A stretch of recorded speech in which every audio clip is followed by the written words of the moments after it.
Karbala की घटना से मिली प्रेरणा, महात्मा गांधी ने भी माना योगदान।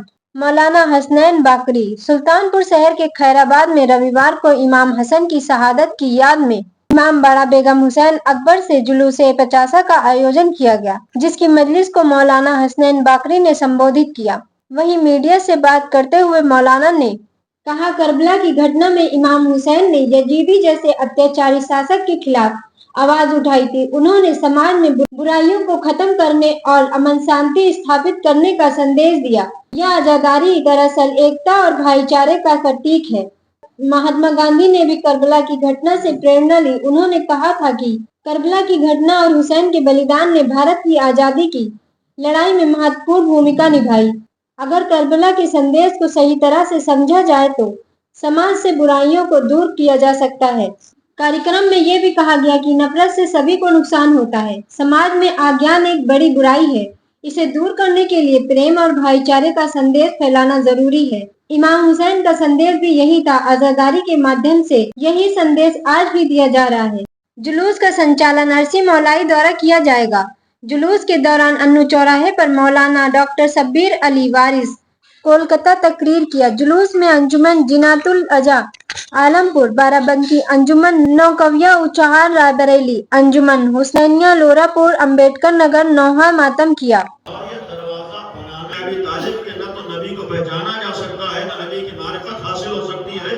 और ये जो ताबीर है कि दरवाजा अली इब्न अबी तालिब है, शहर पैगंबर अकरम की ज़ात गिरामी है, यानी दरवाजे पर आएंगे तभी शहर तक रसाई हो सकती है, और जब शहर तक रसाई होगी तभी मालिक तक रसाई हो सकती है। मफ़हूम ये है कि बगैर जुलूसे 50 निकाला जा रहा है और आज आप इसमें लखनऊ से चलकर यहाँ शिरकत करने आए हैं, क्या संदेश देना चाहते हैं?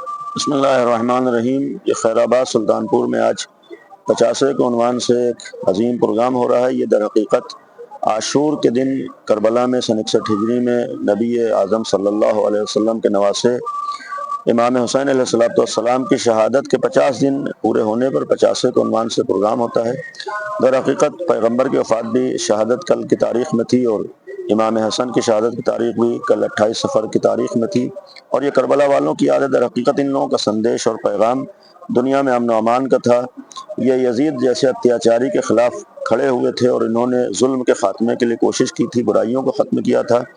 आज ये आज़ादारी या मजालिस अज़ा या जुलूसाए अज़ा ये इसलिए होते हैं कि दुनिया में अमन व शांति का पैगाम दिया जाता है, दुनिया में अमन व अमान का पैगाम दिया जाता है।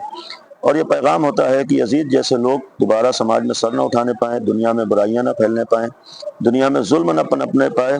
और ये दर हकीकत आज़ादारी एक इत्तेहाद का पैगाम है, एक यकजहती का पैगाम है, एक एकता का पैगाम है और इसके ज़रिए से बुराइयों के ख़ात्मे का पैगाम है। और हमारा देश भी दर हकीकत अगर अंग्रेज़ों से आज़ाद हुआ है तो ये भी करबला की कुर्बानी की याद है। इसलिए कि महात्मा गांधी का एक मशहूर जुमला है, उन्होंने कहा था कि हमने करबला की तारीख़ को पढ़ा है और हुसैन इब्न अली की तारीख़ हमारी निगाहों के सामने है, लिहाजा हमने देश को आज़ादी दिलाई है। इसके माना यह है कि अगर आज भी करबला को सही तौर पर समझ लिया जाए तो बुराइयों से दूरी अख्तियार की जा सकती है और बुराइयों से नजात हासिल की जा सकती है। उसका खुद सबूत हमारी देश की आज़ादी है। यानी आज भी अगर हम लोग करबला को समझ लें, करबला के उसूलों पर चलें तो हम अपने देश को अमन व अमान और इत्तेहाद भाईचारे की तरफ ले जा सकते हैं। इसलिए कि नफ़रतों से सभी का नुकसान होता है, जुल्म पनपता है, जुल्म बढ़ता है तो उससे हर एक का नुकसान होता है। और इसमें एक अहम संदेश ये भी है कि समाज से बुराइयों में एक अहम बुराई जहालत है। जहालत का भी खात्मा ज़रूरी है, नफ़रतों का खात्मा भी ज़रूरी है। मोहब्बत भी एकता का पैगाम देती है, मोहब्बतों का पैगाम देती है। और यही एक वो हमको प्लेटफार्म नज़र आता है जहाँ देश का हर आदमी दिखाई देता है, हर मज़हब का, हर मसलक का।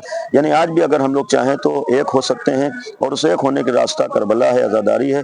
लिहाजा आज़ादारी को फ़रोग़ देना चाहिए, तवज्जो देना चाहिए और इसके ज़रिए से बुराइयों को ख़त्म करने की कोशिश होना चाहिए। और सबसे बुरी चीज़ जो आज दुनिया के लिए वो जहालत है। आज़ादारी का एक मैसेज और पैगाम है, दुनिया में इल्म भी होना चाहिए, लोगों को इस इल्मी मैदानों में आगे बढ़ना चाहिए, उससे हम भी तरक्की करेंगे, हमारा देश भी तरक्की करेगा। नफ़रतों से बचें, इसलिए कि नफ़रतों के सिलसिले में नुकसान होते हैं। मोहब्बतों के ज़रिए आगे बढ़ें और हर आदमी आज मोहब्बतों का पैगाम देता है। इस्लाम का भी पैगाम मोहब्बतों का है, अमन का है। आज़ादारी का सबसे बड़ा दर्स अमन व अमान है। लिहाजा कोशिश करें कि हमारे देश में भी अमन व अमान कायम रहे और दुनिया से बुराइयों और ज़ालिमीन का खात्मा कर सकें।